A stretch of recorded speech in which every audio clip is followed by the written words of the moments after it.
Hey guys, it's the Crypto Cowboy. It's 10:45 here Chicago time on the 2nd of October, and just doing a morning here chart review on Bitcoin. I want to focus on two counts that we have, and I'm gonna stick with these for a while until something else happens. But basically, it's what I've presented in the Telegram room. We have this red count, and then we have the orange count. So on the red count here, basically, as you guys know, we're looking at this pullback here in Bitcoin since the end of June as a wave 2 pullback. And there's the reasons for that is that it's a little bit disproportionate here compared with this wave 2. And also the fact that there is a possibility here that we're actually moving lower into the 50% and maybe even the 618%. So that's why this couple of counts are important, because they will dictate what happens here in Bitcoin over the next few months. And what's important is to recognize that this is a way to make something clear. Both wave counts suggest a move higher here over the next, let's say, maybe if it doesn't happen until the end of this month, maybe the beginning of next month or middle of next month. But both counts are suggesting that we are approaching the end of this correction and we have a move higher.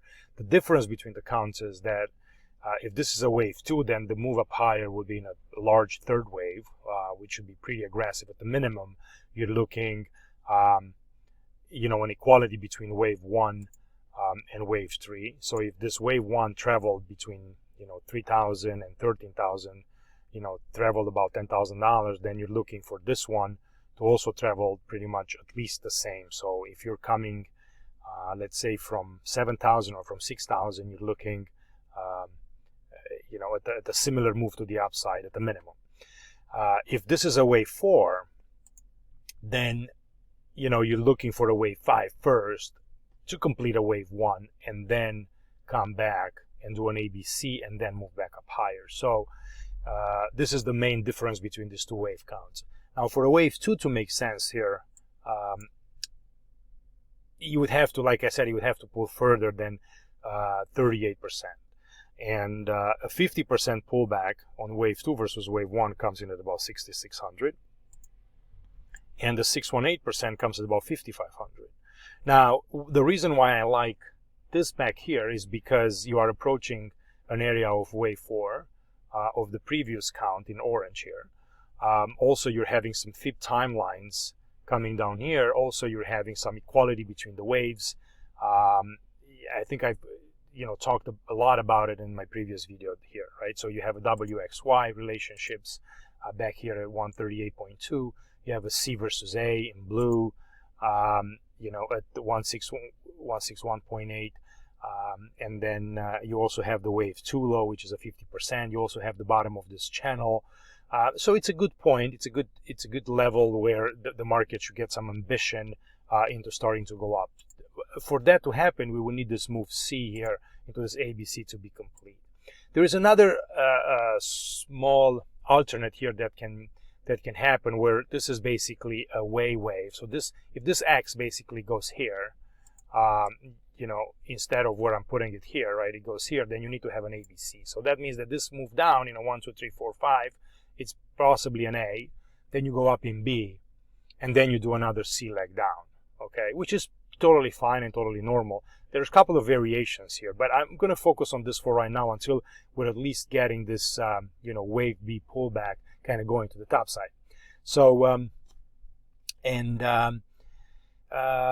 that's the reason why this would make sense for a wave 2 pullback in terms of this wave count. So we're looking for a little bit more weakness on this one. If I go to a 6-hour chart, you can look a little bit at the subdivisions here. You can go 1, 2, and then you have another 1, 2 here. Now, you guys remember we were scrambling to count this wave counts as impulsive in a wave 1 and wave 2 when we were thinking that this could be just a retracement. And, it comes to show how the market can show you that it's not necessarily what you think, and the stuff happens. So you got to adjust And instead of this being a corrective move, it's actually the start of an impulsive move. And we broke down. So you have 1, 2, 1, 2. This wave 3 complete in a 1, 2, 3, 4, 5, and now we're doing this wave 4. This wave X here is a little bit aggressive. Usually the wave, the wave C, it's a little bit aggressive. The reason, when you have an ABC correction, usually wave C's are a little bit more, comparing to A's, are a little bit more, take a little bit more in time. But this one was quite a sharp. So I have my doubts here, but we might make a little bit, to go a little bit up higher. But then how is that going to look? Because you're going to have a 1, 2, and then you would have 3, 4, and 5. You'll go way too high. Now, mind you, it doesn't get invalid until we get, to this level, for a wave 4. But it would be very, very disproportionate compared kind of to this wave 2. So if it is indeed a wave 4 green, I think this market should start selling off here pretty aggressively in a 5-wave move, decline in a 1, 2, 3, 4, 5 to reach the lows here. And then, we'll see what type of reaction we get from here. So, again, if the market pulls back above 38.2 and we go, let's say, to 50%, then I'm going to start to having doubts that this is actually a wave 4. Okay, anything above 50% in it for a wave 4 retracements, it's very suspicious. That's the right word. On the other count, on the red count, like I said, we're monitoring this as being a wave 4, and the reason I consider this a wave 4 is because of the 38.2% of wave 4 versus wave 2. Versus wave 3. Also in timeline, we are at about 200%, so double the time spent in wave 4 compared to spent in wave 2. And there is also multitude of fibs here where you have Y versus W, and I'm going to go to a one-day chart, see a little bit clearer. You have a Y versus W here that is at 100%. You already have a wave 2 versus 1. Well, that's actually on the smaller time frame, but we're going to ignore that for now. And then 4 versus 3, it's about 38.2. And we are actually at the bottom of this channel line as well. So it could be a very good zone of bounce, just like it would be if we make a new low.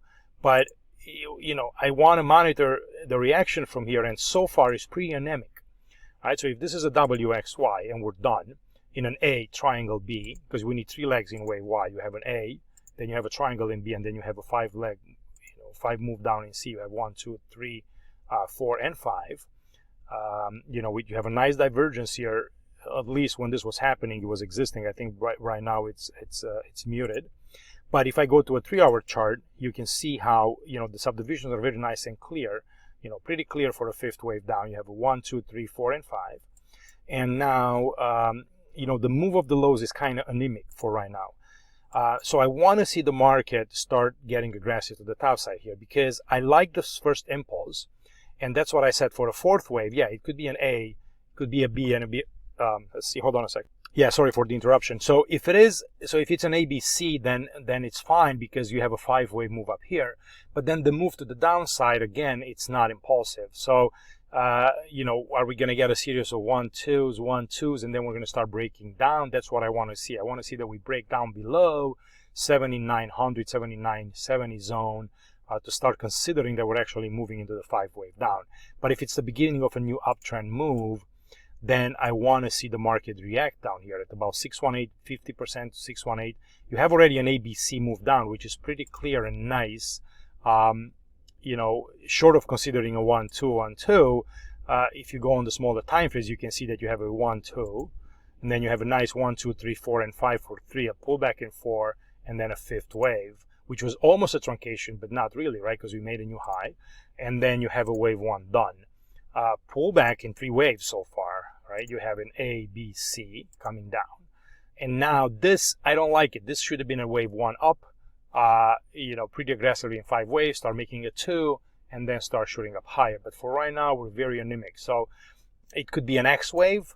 The X wave could extend a little bit higher here, just to the previous area of B wave. That's where usually they go to. And maybe we can do like this, a WXY coming back into the 618, and then we go back up higher. So we are at a very interesting juncture here in the wave count, and I want to see what the resolution is. In terms of trading this, it's risky unless you're going on a really small time frames, like on a 20-minute chart. from a larger term perspective, you have to be careful and look for more confirmation than the move is done. But from a short term perspective, if you want to be bearish on this, and you want to start like selling an X wave up here, definitely you got to have your stops above the wave one high. And if you want to go long, definitely I would stop below 786. So anywhere below 7,900, I don't want to be in this trade anymore. So if this market comes down and start giving impulsive signs of the 618, it's a good entry level. And then have your stops nearby. And then if the market drops below here, then then more than likely we're going to keep going lower. So this is how you trade Elliott wave and how you kind of look at the structures and see where you can get an edge, basically, to start deploying trades. But it's a personal preference, especially on the time frames. And remember, even though Elliott wave is fractal, on the smaller time frames, there could be a lot of overlapping and a lot of chop, and it gets harder to read. So the more you go to a higher time frame, the more the market balances itself out and gives you better levels to enter. Right? That means that you have to be more patient. Some people are, some people don't, or I'm not going to get into that discussion, but there's a lot of ways to skin cats here. Okay, this is my morning update here, and I'll talk to you guys later. Any suggestion, comments, have at it in the room, and let's get after it. See you guys later. Thanks, bye.